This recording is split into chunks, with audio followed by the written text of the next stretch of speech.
Welcome nga pala sa channel ko. Ako nga pala si Dan.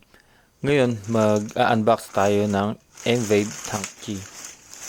So, para sa inyo to na nagbabalak pa lang bumili. Kasi ako, bago ko bilhin to, wala akong idea kung ano yung matatanggap ko. So, para sa inyo tong video na to. Ulitin ko lang pala. So, ito yung Tank G. Ang ibig sabihin ng G dito ay guitar. Para ito sa gitara. Meron din kasing ibang variant nito, yung Tank B. Yun naman ay para sa bass. So, baka hindi tayo familiar, iba yung mabili natin. Okay? Sana klaro yan. So, pagka-unbox nyo, makikita agad natin dito ay yung manual. Tapos, open agad natin yung mismong item. Yung multi-effects. At ito, meron siyang screen protector. Sa likod niya, napaka-basic lang. So, line in, out, yung para sa cellphone, pwede connect and headphone.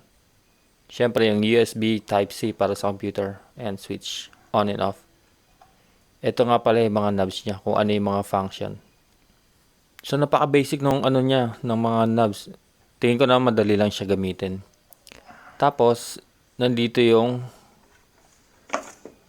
sa phone connector niya kung gusto niya mag-record sa cellphone. And then, USB Type-C na siya. Sa ngayon, wala pa akong pinapanood ng mga tutorial nito sa YouTube, pero alam ko marami ng videos about dito. Pero itatry ko lang siya mag-isa kung kaya kong matutunan. Ngayon, try natin i-on kung may battery. Ngayon, try naman natin siyang i-switch on. Ayan, may battery siya. Built-in battery nga pala to. So, ang ganda ng ilaw niya. Okay, meron din siyang LED light ng logo sa likod. Okay, turn off natin.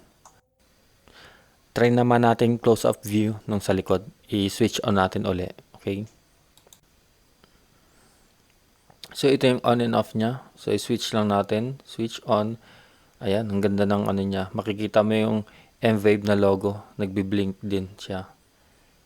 So, ayan lang. Tapos, i-off natin.